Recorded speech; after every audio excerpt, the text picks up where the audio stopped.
Lux presents Hollywood.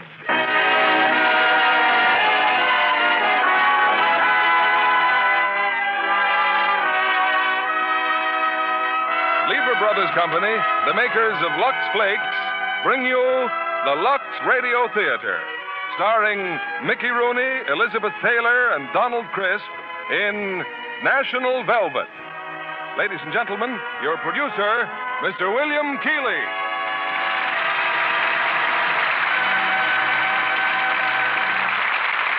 Greetings from Hollywood, ladies and gentlemen. Tonight we welcome to this theater a young man whose popularity has made him sorely missed during his absence in the service. I refer, of course, to Mickey Rooney, playing tonight the last great role that he created before going in the Army. With Mickey on our stage are lovely Elizabeth Taylor and Donald Crisp from the original screen cast.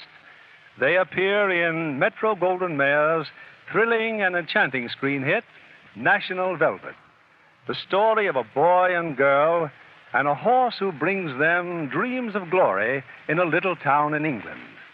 And speaking of England, a friend of ours in Nova Scotia forwards a letter she received from relatives in London, thanking her for a package which she sent. The letter says, "I don't know who was more thrilled, the children or their mother. It was really exciting to see a package of Lux Flakes again. I felt like washing all my precious things immediately." Well, I'm sure that gratitude for Lux Flakes is a feeling that we in the United States share readily with our English cousins. Another token of hands across the sea. We cross that sea now with the opening act of National Velvet, starring Mickey Rooney as Mai, Elizabeth Taylor as Velvet, and Donald Crisp as Mr. Brown, with Janet Scott as Mrs. Brown.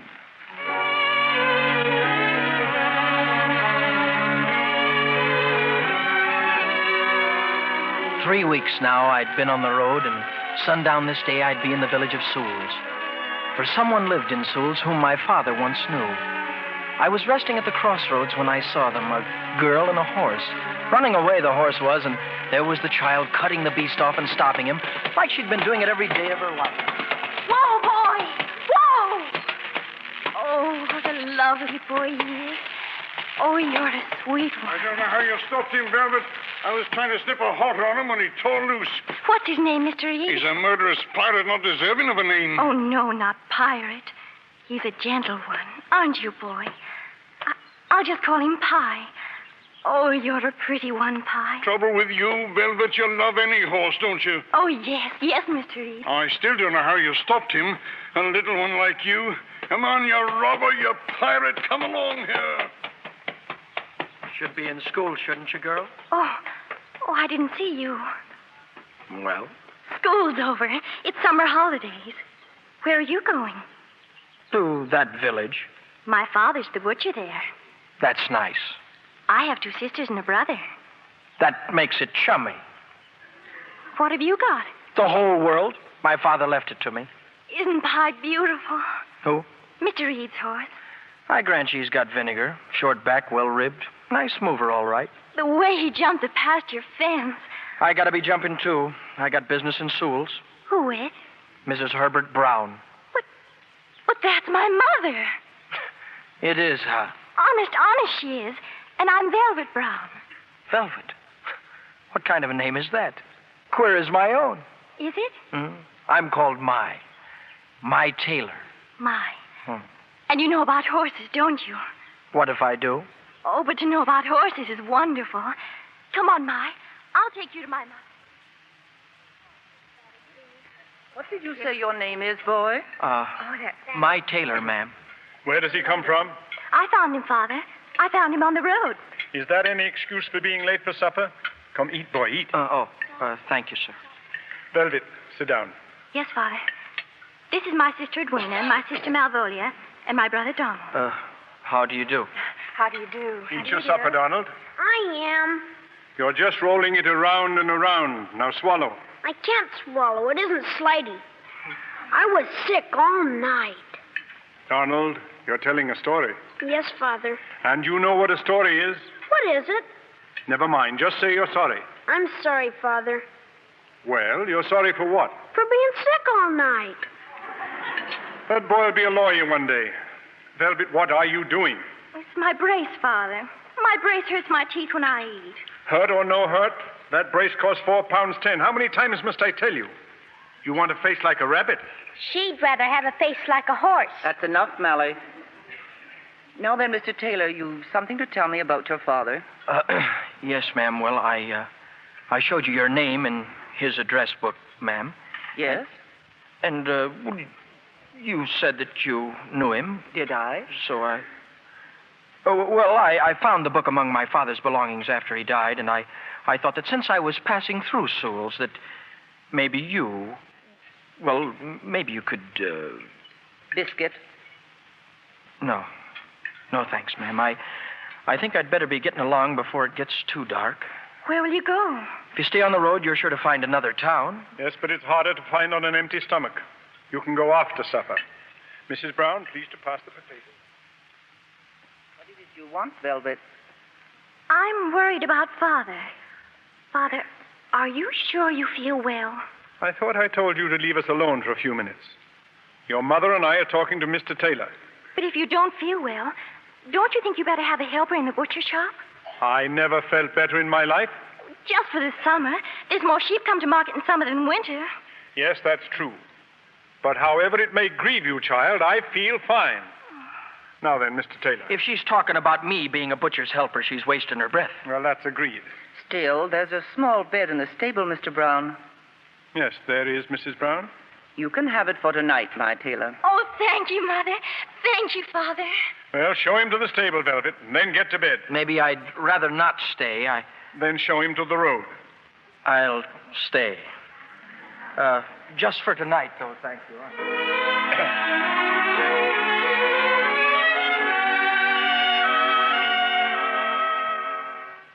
What are you doing, Mrs. Brown? Working on the account books. Did you forget you brought home 12 pounds cash? Oh, put the money away till morning. You look tired. It's you must conserve yourself. After all, more sheep in summer. Now, you know there's small sense in hiring that boy. You could do worse, Mr. Brown. 10 bob would be fair, I think. 10 bob a week because he's the son of Dan Taylor?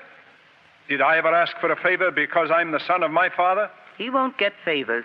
Oh, I'll see to that, never you fear. Look in on the girls, would you, Mr. Brown? I am a little tired. I will. Put the money in the cupboard and get on with you. Is that you, Father? It is. And why aren't you asleep like your sisters? I've been riding my horse. Oh, you're a sweet one, Pie. Easy now. Easy, boy. What's this pie business? A new horse? Oh, he's the loveliest thing, Father. He belongs to Mr. Eads. Oh, you should see him. Now, calm yourself or you'll be losing your supper again. I'll take Jacob Dog for a walk. Good night, Father. Come on, Pie. Straight down the road now. Faster, boy. Faster, my lovely. Come in. I'm glad you're not asleep, Mother. What's disturbing you, Velvet? You're all lighted up. Mother, did you know my Taylor's father? Perhaps when you were a swimmer? When you were having your pictures in the paper? Way back, I mean. Way back. Do you know how I came to swim the channel? Was my Taylor's father showed me how. His father? He was my trainer. It was he told me what to do, breathed the spirit in me, made me do it when I was ready to give up. Why didn't you tell my about his father? It isn't the time for it. There's a right time for everything. But he'd be so happy, Mother. It'd give him something to go on with. He needn't go. Mother. It's not charity. He'll work his way. Oh, I know he will, Mother. May I go and tell him? Tell him he can stay, but no more. We'll not let him trade on his father's name. If this stuff is there, it'll show.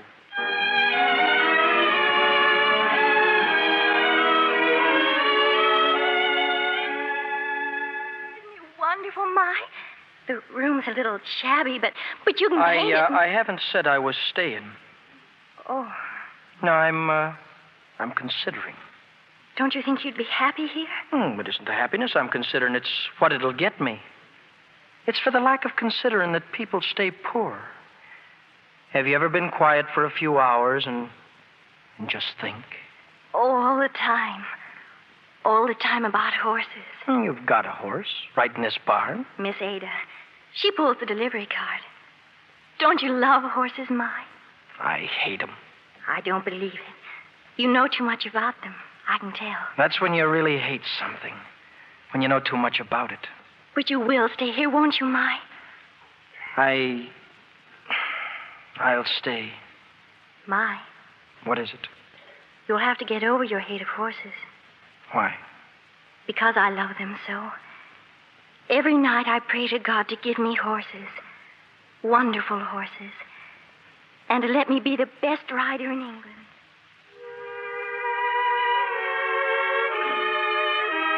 She went back into the house. And later, when the lights were all out, I went back to the house, too. And I put back in the cupboard 12 pounds I had stolen. I would stay for a while in Sewels and be a butcher's boy.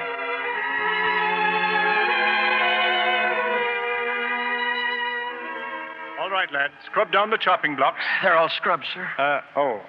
What's the boy to do now, Mrs. Brown? There's Mr. Eade's order, and Velvet's brought the card.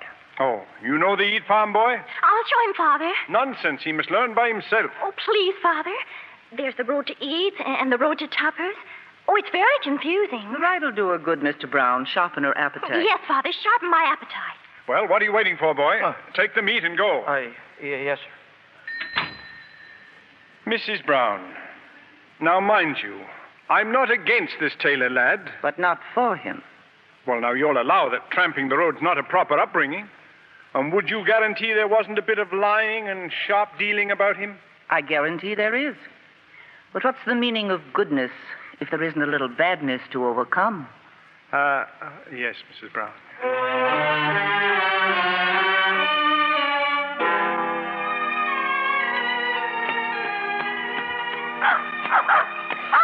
Did you have to bring your dog along, too? Oh, but Jacob loves to ride in the cart. Don't you, Jacob? Don't you think I know why you wanted to come out here? There's Eade's pasture, and there's Eade's horse. Yes, there's Pie. My, what have horses ever done to you? Nothing. There's got to be a reason. All right. I took a spill once. You'd hate him, too, if you had any sense. What's a horse? An animal that earns his keep by breaking his neck? I'm a horse, and I'll be one till I use my head again. My, would you mind? Oh, all right. Go on, look at him if you want to. Oh, I do want to. He's so beautiful. Jacob, come back here, Jacob. My, he's going in the pasture. He's chasing after Pie. Jacob! What kind of a horse is that? Letting a dog scare him. He's running away again. Pie! That look at him go! stone wall will stop him. He's running right for it. Pie! Pie, away from that wall!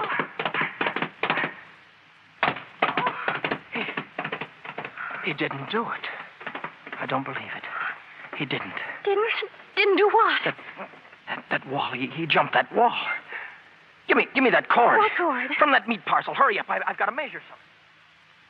I don't know why you want to measure Mr. Eade's wall, My. I'll tell you why. You know what that crazy horse did? When he jumped over that wall, he leaped Beecher's Brook. He did? Yes. But he's gone, My. We've got to find him. He's Eade's horse. Let Eade find him. My, what's Beecher's Brook? Did you ever hear of a race course called Aintree? Aintree? Forget it. It never happened at all. Forget I ever mentioned it.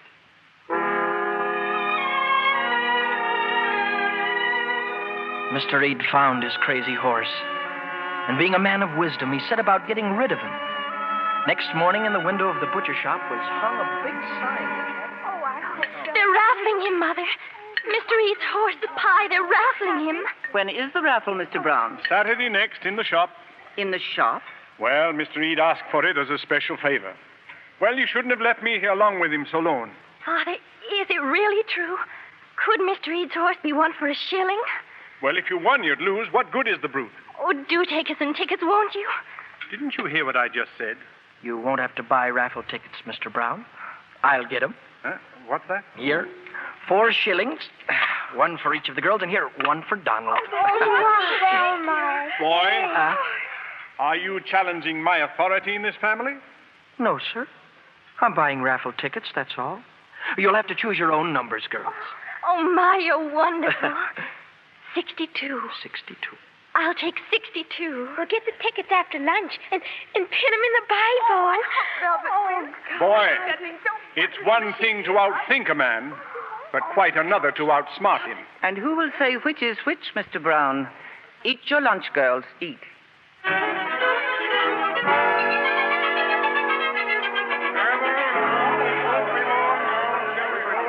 Well, hello, Velvet. Hello, Mr. Hallam. Nice of your father to help Mr. Reed with the raffle. I hear you've been saying you're going to win. Oh, of course I'm to win. And what's the lucky number? 62. Number 62.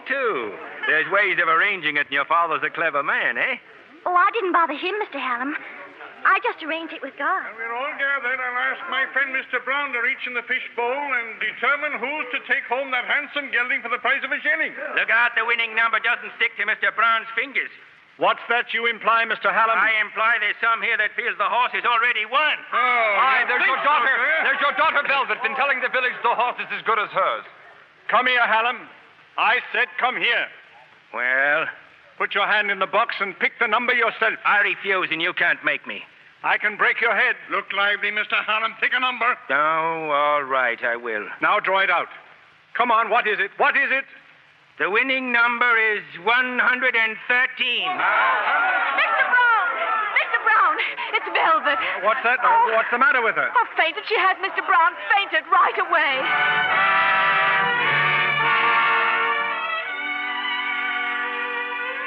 I'm sorry I fainted, Mother. It's all right, dear. Just lie still a while.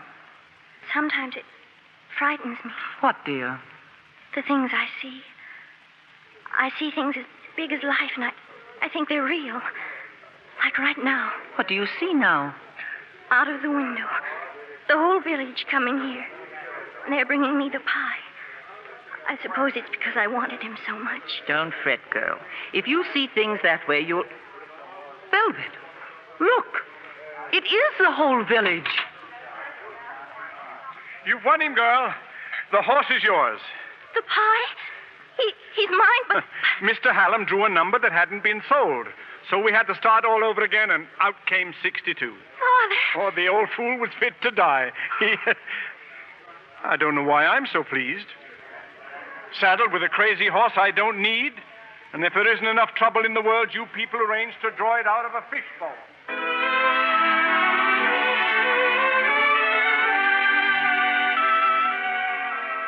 My, come in here. You're supposed to be resting, Velvet. My, what's Beecher's Brook that Pie leaped over?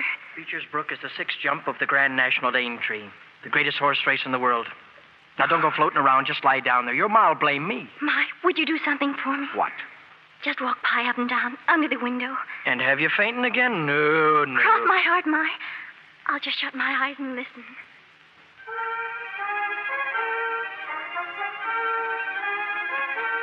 Hup! Hup! Boy, come on, Pie. Now she's listening to you. Hup there. Hup! Look alive. That's it, Pie. Faster. Oh, you're a sweet one, Pie. Now then, here's a jump. Easy there. Oh, well done, Pie. Come on now. Faster. Faster. Faster, boy.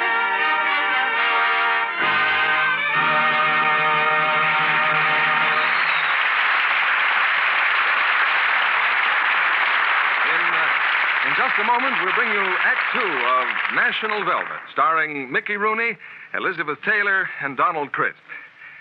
Sorry, I'm a little out of breath, Libby.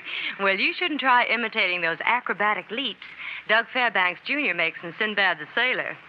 After all, he was a combat commando before he made this new picture for RKO. Well, I saw Marina Hera out front, and I wanted to see if she's as lovely as she looked in those Technicolor shots. Oh, well, I hope you told her how gorgeous she looked in those Arabian Nights costumes. That I did. And all those harem girls in Sinbad the Sailor were gorgeous, too. RKO knows how to pick 'em. Weren't they lovely? Did you know RKO interviewed 240 girls before they selected 25? How did they ever decide? Legs. They did look good. Legs were the final test. You see, with those sheer costumes, the designers couldn't use any camouflage tricks. The girls' legs had to be perfect. And I guess every girl who applied wore her very best stockings for the interview. I've never seen so many trim-looking legs. Never a stocking wrinkle or a run. Oh, there couldn't have been that many pairs of new nylons in Hollywood at that time. No, indeed. And you can be sure most of the girls had treasured their stockings with Lux Flakes. After all, smart girls in Hollywood, just like smart girls all over the country, insist on Lux for stockings. Oh, that's not surprising when you consider how much longer stockings last with Lux. If anybody wants proof, just look at those strain tests we've talked about before. Weren't the results amazing? A well-known laboratory started with identical groups of stockings, washed them 2 ways. Those washed with a strong soap went into runs mighty soon. But those that were washed with Lux Flakes took strains like veterans. They lasted ever so much longer. In fact, twice as long. So, no matter what kind of stockings you wear, gentle Lux is thrifty care. We return you now to William Keighley. Act 2 of National Velvet, starring Mickey Rooney as Mai, Elizabeth Taylor in the title role, and Donald Crisp as Mr. Brown.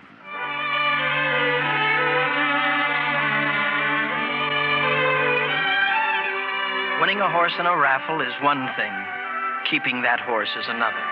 It was Mr. Brown who was all for making the pie earn his oats, but the pie was not born for work. Smashed the cart and scared half the village out of a year's growth before I had him back in his stall again. I'm frightened, Mai. Father said he'd sell the pie for cat's meat. If anybody sells the pie, I might as well die. No.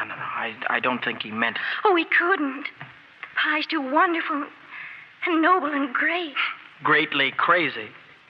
Mai, that stone fence you said was tall as Beecher's Brook. 3 times this morning this pie sailed over it. Oh, I ought to be whipped for even mentioning Beecher's Brook. You'll talk and dream of it until I get sacked. Mai, could the pie win the Grand National? Oh, who do you think you are? I'm the owner of the pie. And does that give you leave to think you could take the richest, grandest prize a horse ever won? Why, that's for kings, and you're just a wisp of a butcher's daughter who should be playing with a dolly. The pie's a king. A king without money or a jockey or a trainer? And your pa wanting to chop him up for cat's meat. But if we had the money and you were the trainer, would you know where to find the jockey? Look at you. It's like your ma says, all lighted up. There's something terrible you've done, Velvet. I feel it. Answer me, Mai. Without all the other ifs, yes, I could get a jockey. Would it be Weatherby's in London where the horses are entered for the Grand National? Would this be the kind of letter to send to Weatherby? Give me that letter. Hey, you're not sending it, Velvet. But I did last week, and they've answered me. You'll have to help me fill in the entry blanks. Did they also tell you you'd need £100 to enter? Oh, we'll come to that later. Velvet, do you know what you're bringing on yourself with this craziness? To get him fit. You'll be riding over fences and ditches and high stone walls till you're weary and worn to a shadow. And for what? Tell me that. For what? It's his chance to be great. It's for the glory of it for him. It's your chance too, Mai. My chance will come when your pa sends me packing. Now leave me alone. Leave me alone.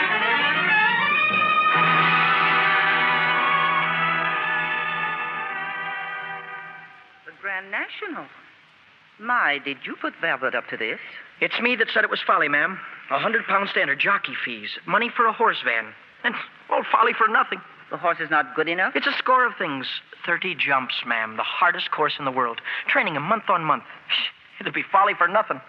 Tell me, Mai, what's wrong with folly? Well, Velvet, come with me. There's an old scrapbook in the trunk in the attic. I think it's time to look at it. Your scrapbook, Mother. Pictures of you swimming. Velvet, Mai spoke of a jockey fee. Doesn't he ride? Did. Had a spill once, though. I nearly drowned once, but I went back to swimming the very next day. Velvet, this picture here, this man was Mai's father. Mai's father? Yes, my trainer. There was greatness in him. In you, too. Often I just sit and wonder about you. You don't think like the rest of us, Mother. You think here, way in the back of your head. And I've watched you do the same. We're alike, Velvet. I, too, believe that everyone should have a chance at breathtaking piece of folly once in his life. I was 20 when they said I couldn't swim the Channel.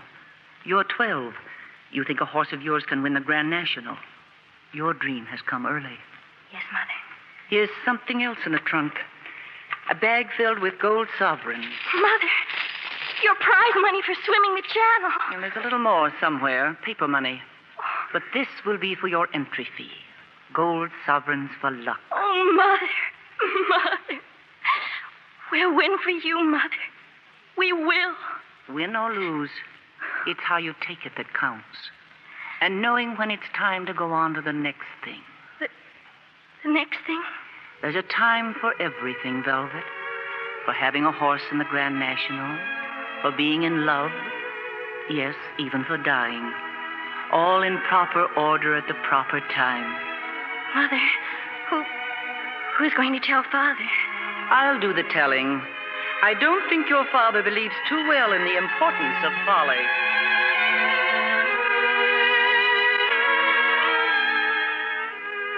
And so it was. I took my clean collar off the nail and I packed my bag, and into it went a heavy sack filled with shining gold sovereigns. I'd soon be off to London, to Weatherby's, making an entry in the Grand National. I'll be off with you, Mai. Good luck. Thanks to you, ma'am. Goodbye, Mr. Brown. My lad, you can't say that your big chance did not come to you in the village of Sewels, going to London with £100 in your pocket.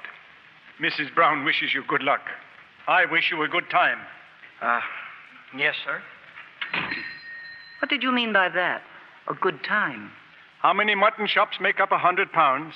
How many thousand? Making calculations, Mr. Brown? I am. And I'll lay my 2 ears on this chopping block if you ever see the colour of your sovereigns again, or the hide of Master Taylor this side of doomsday. There was someone in London I knew. Name of Greenford, an agent he was for jockeys. We met at a pub, and the mugs of beer that sloshed our table were large and many. But why didn't you go to Manchester to find a rider? Why Manchester? Because that's where you used to ride, wasn't it, lad? Now, what's your game? I told you, I got papers for Weatherby's. Likewise the entry fee, but I got no jockey. Entering a horse what never run anywhere? Why don't you take your £100 and throw it in the River Thames? Well, 'cause it ain't mine to fling. That horse ain't going to win the National, and you know it. Sure, I know it. I know, but what can I do? You can use your wits. The horse that's taking the Grand National is being quoted now at 40 to 1. That's £4,000, Mr. Taylor, for the man who wagers a measly 100. £4,000. And all I ask is a little commission for placing the bet. What'll I tell him in Sewels?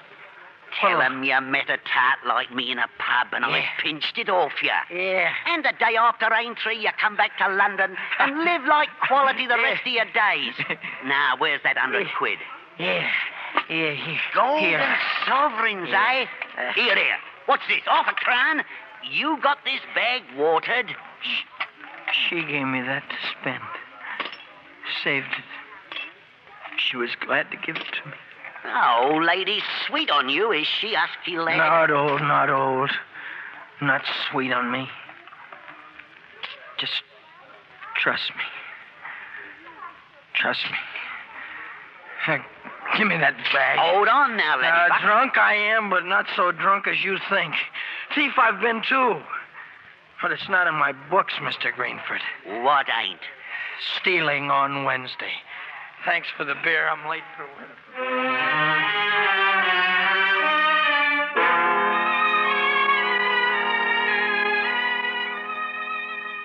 Well, back so soon, Mr. Taylor. I hope you took me at my word and had a right good time. Here's your receipt for your money at Weatherby's. And you get £5 change. What's that? I'll be back at work as soon as I change my clothes. Yesterday you calculated how many mutton chops made 100 sovereigns, Mr. Brown. Today I'll calculate in mutton head. I made a mistake. No need for too much humility. A little from you goes a long way. What happened in London? Tell me, Mai, did you find a jockey? No. And be grateful for what you have, Velvet. I can't help it. I want it all quickly because I don't want God to stop and think and wonder if I'm getting more than my share. The jockey will have to wait. There's lots of agents in London. I'll write some letters for you, but that's all. You've bit off a big piece of dream for yourself, and now it's all your own show, Velvet. Mai, I can't do it without you. The National's no business of mine. Your pa won't stand for me chasing about with a racehorse. But it's you knows what to do and how to train him. Half the pie's in my heart, and half's in yours. I swear by the pie that whatever he wins, half is yours. Thanks. I'll buy me a bowler hat with my half. A castle with your half, my. The pie's going to win. Half the sweeps, eh? Man could get a real start. Buy a livery stable in a lively little town. Drop anchor, raise some young'uns like Donald. All right, you've got a deal. Shake hands on it? Shake hands. You dream of glory for your pie. As for me, I'll take the cash. Now, come here. Come here, I've got something to show you. A map? Yeah. Now, this here's a map of the course at Aintree. Twice around the course they go. That's 30 jumps in all. It's mostly a job of training them to jump and jump and keep on going. That's the first 5 jumps here are thorn hedges. We can teach the pie on the fences over by Mr. Eads. Now, the third jump here, this one, there's a ditch on the takeoff side. I can dig him one, and then there's a garden. Faster, Velvet, faster! He's got a ditch to clear. Steady now! Steady, girl! That's it! Turn him around and try it again. Lift his head. Keep it that way now.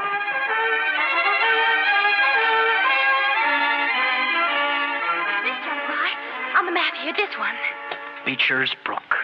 Oh. There's a bad drop on the landing side, see? But if we take him over the wall often enough, it might not scare him so much. Go ahead now, be careful. Don't jerk his head. I know. I just sit still as a dummy and let him handle it. Watch. Up.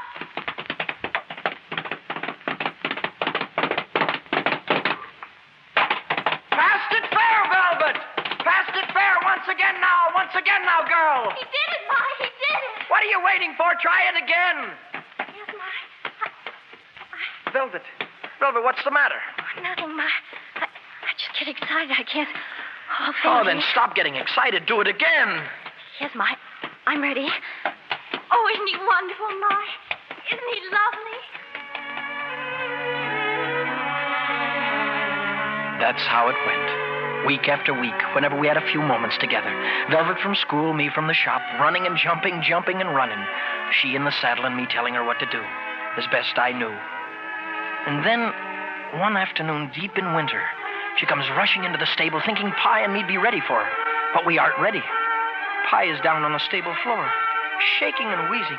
Sick unto death he is. What is it, Ma? What's wrong with him? I don't know. Pneumonia, I guess. Pie, tell me. Tell me what hurt. Is it very bad, Pie? I'll get a vet. No vet. There isn't a good one in town. My, please. You can help him. He's ours, my. Would you trust me, Velvet? I'm not very lucky. I might guess wrong. But would you trust me? Yes.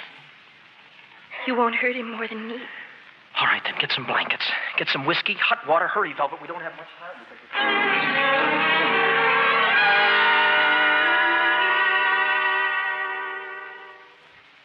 So tragedy stalks our house, does it? It's late, Mr. Brown. Better go to bed. But I'm not going to bed. Don't you think Velvet will catch her death out there in the stables? It's not to be helped. She's beside herself. You need your sleep, Mr. Brown. When tragedy stalks the house once in 10 years, I can stay up. I haven't sat up so late since Donald arrived, which, of course, was just before the dawn. I'll have some tea. Speaking of Donald, look, the stairs. I sleep too much, Mama. I'll decide that. Back to bed. Is the child in the habit of coming down at this hour? You heard your mother. Back to bed. I'll only fall asleep, Papa. That is the general purport and intention. I've been sick all night. You haven't. Why haven't I? Now, don't let him start whining. You changed my sheets in the middle of the night, and the new ones were cold. I changed your sheets for a very good reason, young man. Now get on up. Oh, all right. I must have been sick all night long. My? Oh. Yes? Come in, lad. You're cold. A drop of tea. Thank you, ma'am. Do you mind if I have a little tea also? Oh, I'm sorry, sir. Well, never mind. I can wait. Here, give me your cup. Any change? No. Are you worried about the animal? Well, he's sick. And I wouldn't be surprised if you and Mrs. Brown were sick, too. Matter of a cool 100 pounds with those racing people. What are you going to do? Take the carcass to London and demand a refund? We're not thinking about the money, Mr. Brown. Oh, no, not you, Mrs. Brown. You're a woman of deep feeling and faith. I mean Master Taylor's half interest in the winnings. Mr. Brown, remember once you entered a spelling competition for 5 shillings? Was it love of spelling or the love of 5 shillings? Oh, now that was entirely different, Mrs. Brown. It was the love of 5 shillings. Don't be ashamed of it. Sometimes even money can be a faith. I'd better get back to the bar. Yes, you had. And you'd better get up to bed, Mr. Brown. It's close to 5 o'clock. And what about you? I'm knitting. In time of crisis, the head of the house should not be found sleeping in bed. I'm staying up, Mrs. Brown, if it takes all week.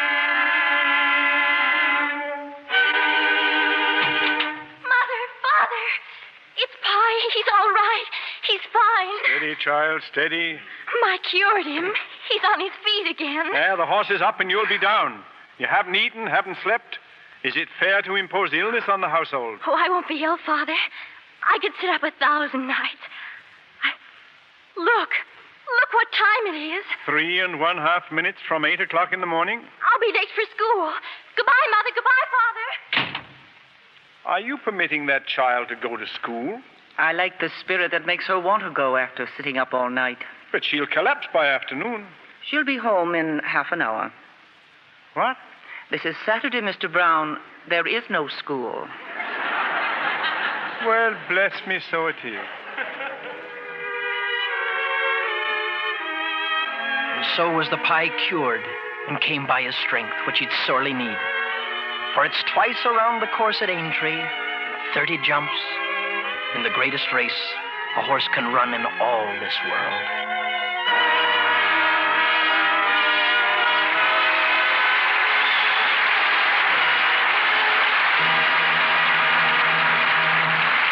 Pause now for station identification. This is CBS, the Columbia Broadcasting System. Screen stars are often asked their formulas for success. Our guest tonight says hers is work hard, do your best, listen and learn. She's lovely, blonde Dorothy Patrick, one of Hollywood's brightest stars. Dorothy captured the role of Mrs. Jerome Kern in Metro-Goldwyn-Mayer's superb new musical, Till the Clouds Roll By. You give me too much credit, Mr. Keeley. I did need an opportunity. Well, you've made the most of it, Dorothy. Any woman would be proud to have you represent her on the screen. Well, do you mind if I pass those orchids along? Not at all. Well, I'd like to give mine to Robert Walker. As Jerome Kern himself, he made a wonderful screen husband. Van Heflin is a darling, too. I can see you approve of the men in the cast, Dorothy. How about the girls? Well, naturally, Judy Garland and June Allison should get the very nicest orchids of them all. In those big Technicolor production numbers, they're simply lovely. And your favorite number? Well, one that interested me especially was the setting for Look for the Silver Lining, which Judy sings in Till the Clouds Roll By.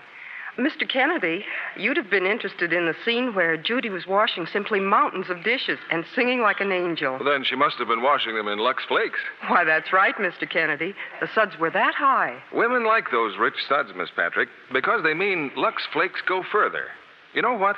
It's actually been proved that ounce for ounce, Lux washes up to twice as many dishes as other leading soaps tested. Well, I saw Judy's hands after dozens of takes, and you'd never guess she'd been doing dishes. Credit Lux Flakes again, Miss Patrick.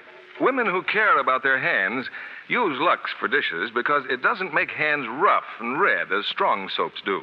That's been proved scientifically.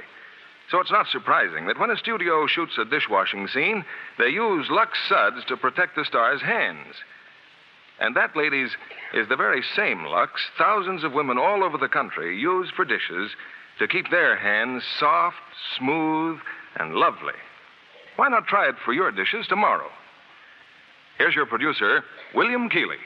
Act 3 of National Velvet, starring Mickey Rooney as Mai, Elizabeth Taylor as Velvet, and Donald Crisp as Mr. Brown.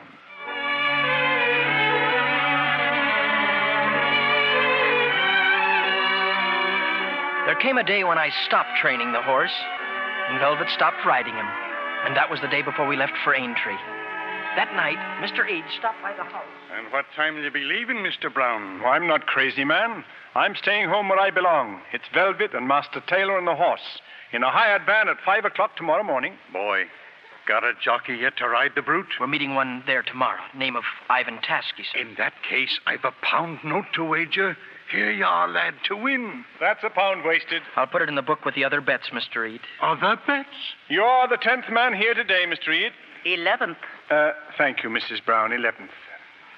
It's bad enough to see this family wasting its money, but when I see the village of Sewels throwing good money after bad, it's enough to make me lose my faith in humanity. I'm glad to hear you've got faith in humanity, Mr. Brown. As for me, I'd sometimes sooner put my faith on a horse.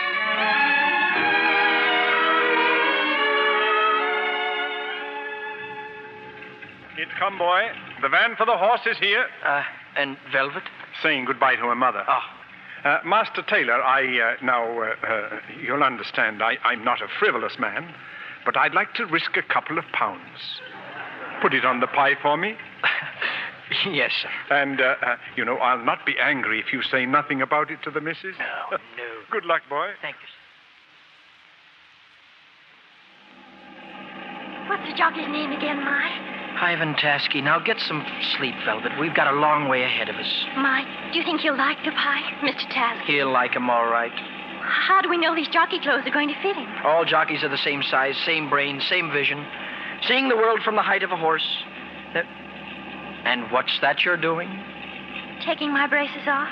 I told your mother I'd take care of you, Velvet. Oh, just this once, My. I've got all the rest of my life to wear them. All right. But get some sleep. We'll be meeting Tasky first thing in the morning.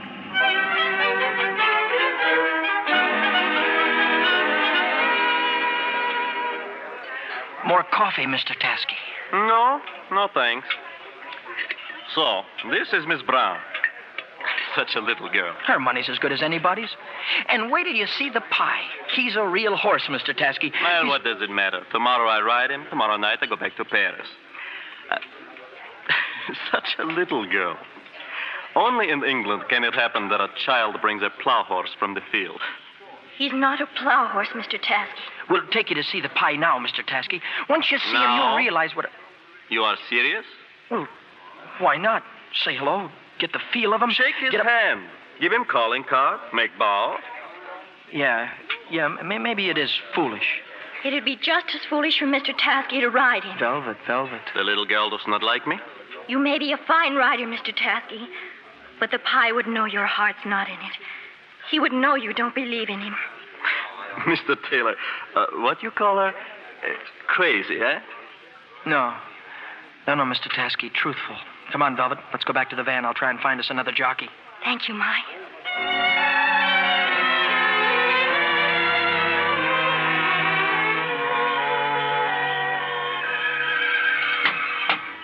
My, is that you? Yes. I didn't mean to be so late. I've been looking everywhere. No luck? No. Tried everything. Asked everybody. There'll be no race tomorrow for the pie. Searching for weeks for a rider, and then you say, no, thank you, Mr. Tasky, goodbye. But, My, he just didn't believe. He's a rider. Things happen in a race, Velvet. Not with the pie. He'd know. My, why don't you ride him yourself? Do you want to know why? I'll tell you why. It's been going around in my mind all night. Sure, I was a jockey once. And one fine day I rode at Manchester. There were 3 of us going for the final jump together. And I saw a chance to win, and I took it. It was me that did it. There was a tangle of reins and horses and jockeys, and one of the jockeys got killed. That's why I don't ride anymore, because I'm afraid. I'm all soft and yellow inside, so I don't ride. That's why I'm no good to you when you need me the most. Oh, no, My. It's you that kept me going. There's greatness in you, My. No, there's nothing in me. Oh, no, My. No.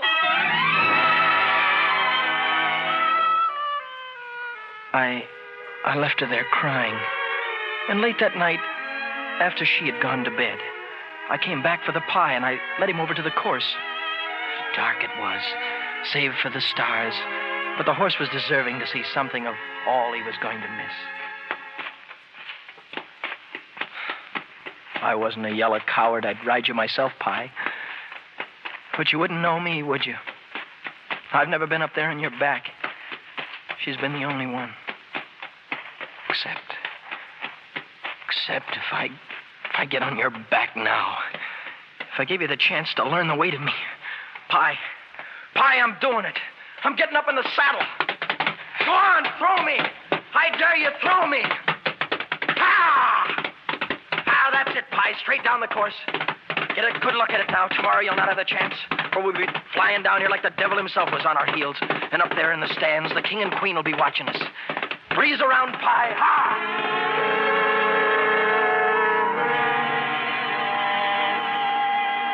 I came back to the van. I'd wake her up and tell her how I'd ride the Pie myself, that I wasn't yellow anymore, that I'd do this thing she wanted so badly.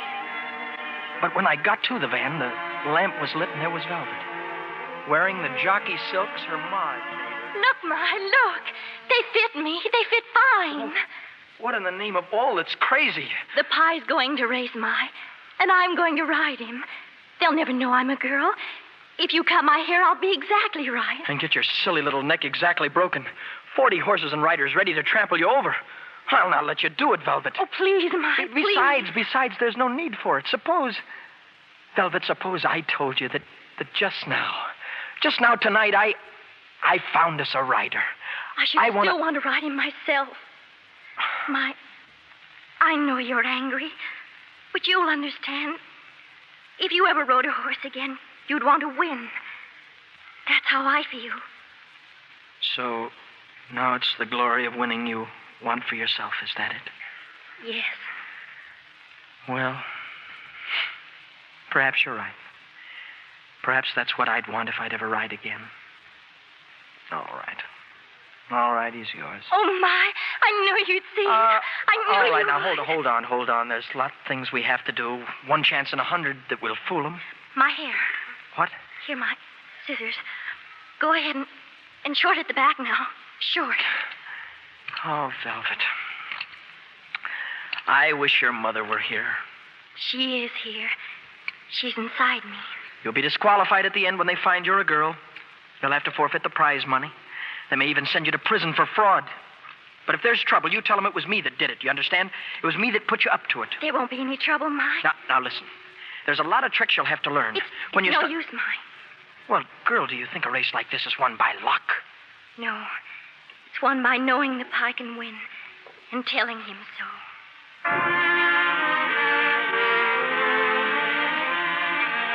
How do I tell of the race that was run the next day? Of 40 horses and 40 riders, flying down the straightaways, soaring over the jumps, the pounding of the hoofs, and the shouting of the jockeys, and the whole wild delirium of it all. 40 it was that started, but not a dozen were left for the finish. And me too scared to look at the jumps for fear she'd be the next one down. But the jumps are behind now, and down the stretch they come. And she's still up and snug and maybe even gaining a little.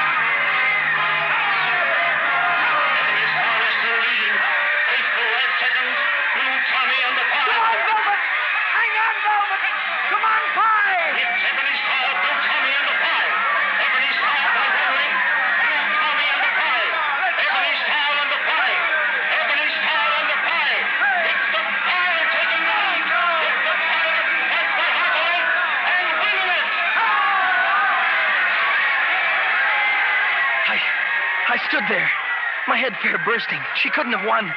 But what my brain could not believe my own eyes saw. They saw the Pie in front and going away. And then it happened. She just seemed to melt from the saddle. And there she was on the ground. And the next thing I knew, I was pounding on the door at the track hospital.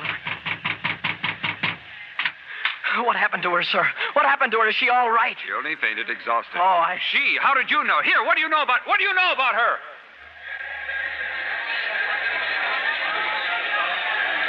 Repeat that, ladies and gentlemen. Just as the Pie passed the post, the rider fell to the ground. This is an infraction of the rules. The winning jockey must not dismount until he reaches the enclosure. Therefore, the stewards have ruled that... Oh, just a moment, please. A note has just been handed me. Ladies and gentlemen, listen to this. The bandy-legged outsider that streaked across the finish line a few moments ago, the winner of the greatest race in turfdom, was ridden by a girl. A girl, ladies and gentlemen. And now the green flag is going up. The Pie has been disqualified. Ebony Star is the winner, Blue Tommy second, and Faithful Ann third. They let her out of the hospital. But it was hours before we got away. Reporters, policemen, celebrities, questions, cheers, and glory. And the same all over again when the van stopped in the village of Sewels. Mother, Father, we won. We won. Are you all right, girl? Are you all right? Oh, yes, Father. Mother, were we the best in the world? Yes, Velvet. The best in the world. I say, Brown, what's the bow tie for? Well, Lord Derby wears a bow tie. He's got a couple of champion racehorses, too. And a daughter has he who's going to prison for fraud? If you heard the wireless, Mr. Hallam, you know there won't be any charges. Englishmen treat their heroes better than that. They were satisfied to disqualify Velvet and the horse. And made her forfeit all the money? Would you expect them to be both forgiving and generous? Fetch your daughter. Come on, Mrs. Brown. Come on home.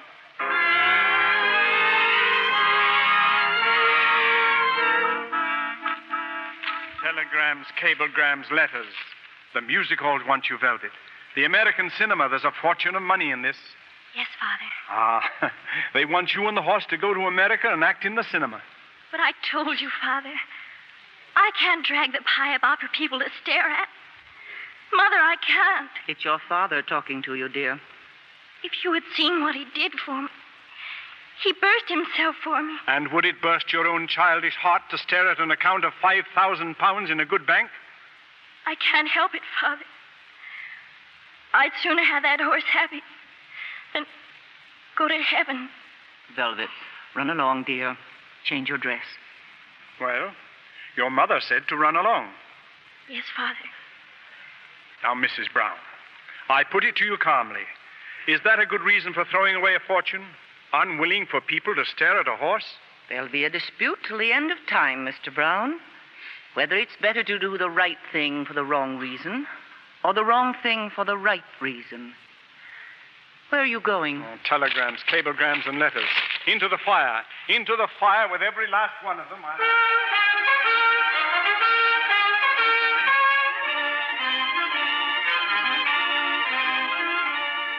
I'm sorry you find me packing, Mr. Brown. I meant to leave without any goodbyes. I'd left a note, you know. You're taking to the empty roads again? But why, boy, and where? My father gave me every road in the kingdom, and now I'm ready to look 'em over, sir. I don't understand you. And then perhaps I do. Perhaps you're right, Mai. That's the first time you ever called me Mai. I get your meaning. But there's character to be considered when a man takes a stranger under his roof. Rightly so. But I've been wrong.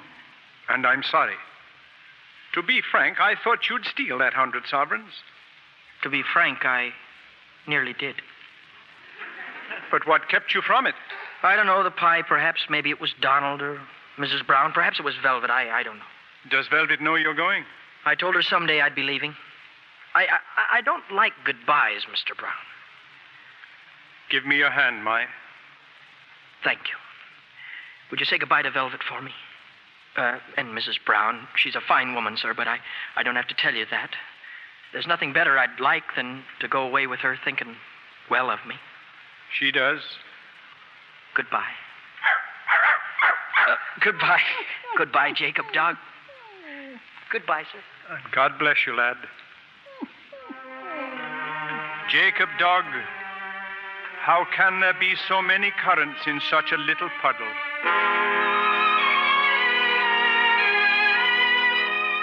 But he's gone, Mother. Mike's gone. He's gone. I know, Velvet. The world's opened up again for him. He'd shut himself away from it. He was angry with it. But that's over. I think he'll come back. That's what he said once. He said, only way to come back is to go. But, Mother, we've never told him what he wanted to know. His father. Remember, Mother, how we wouldn't tell him because it wasn't the right time. Shouldn't he know now, Mother? Yes, he should. He's earned it. Father. He can't be far up the road. The pie could find him, Velvet. Thank you, Father. Thank you.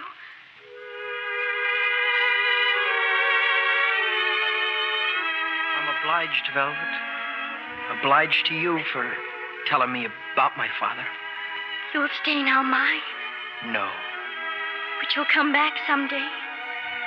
Please come back, Mai. I will, Velvet. I will. I'll be back. Goodbye, I'll Mike. be back. Goodbye.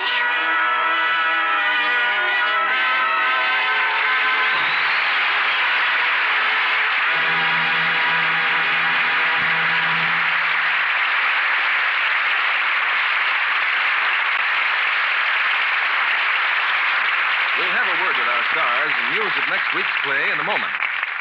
Say, Sally, how good are you at guessing games? Well, that depends on what clues I get. Well, suppose I told you I was thinking of something that helps pretty underthings stay lovely longer. Oh, Pooh, that's too easy. Every girl knows that's Lux Flakes. Why, I've seen slips luxed as many as 30 times, and they were just as bright as they could be. Oh, you're spoiling my fun, Sally. My next clue was going to be that this care keeps undies lovely not only longer, but 3 times as long. Tests proved it. Well, Natch, when you wash nice undies the wrong way and use a strong soap, they fade in no time. But you didn't give me a chance to say Lux is thrifty, too. I'll say Lux is thrifty. Why, I can wash undies for nearly 2 months with just one big box of Lux Flakes. Now, can I ask you a question? Certainly. Do I get a box of Lux Flakes to keep? Well, I'm sure we could give you a box, but I imagine a bright girl like you will use it instead of keeping it. Because if you use it every night to Lux undies, you'll keep them lovely lots longer. Here's Mr. Keeley at the microphone. In this season of awards, I wish I could pin a medal on tonight's cast with a special citation for our 3 stars, Mickey Rooney, Elizabeth Taylor, and Donald Crisp.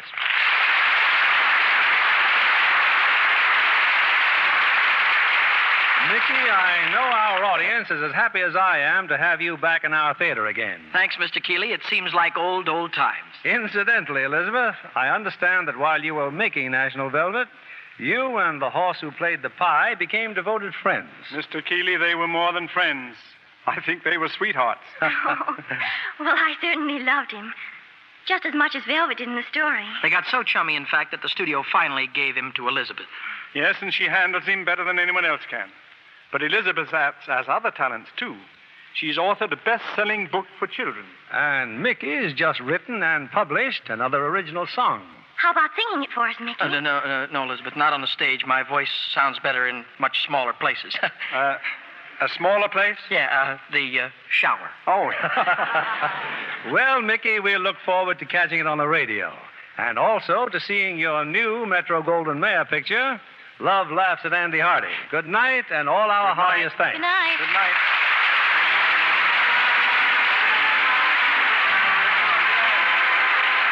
Lever Brothers Company, the makers of Lux Flakes, join me in inviting you to be with us again next Monday evening when the Lux Radio Theatre presents Joan Fontaine and David Niven in Frenchman's Creek.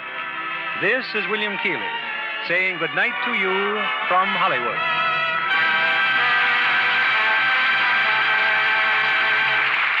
Johnny is typical of many youngsters with an eye for a good business proposition. Mom, can I take this can of used fat to the store and keep the money? Why, yes. But what made you think about doing that all of a sudden? Well, heck, Mom. They got a big sign at the store about it. They're paying real money for this used fat now. Yes, you may be surprised at how much dealers are paying for used fats these days. It soon counts up. You see, used fats are still needed very much. This country and the whole world are still short of oils for making soap and other industrial products. So whether you let Junior keep the change or use the money to cut down your grocery bills, it pays to save every drop of used fat. Mickey Rooney and Elizabeth Taylor appeared by arrangements with Metro Goldwyn Mayer, producers of the new murder mystery, The Lady in the Lake. Donald Crisp will soon be seen in the Enterprise production, Ramrod. Heard in our cast tonight were Janet Scott as Mrs. Brown, Norman Field as Ede. Our music was directed by Louis Silvers.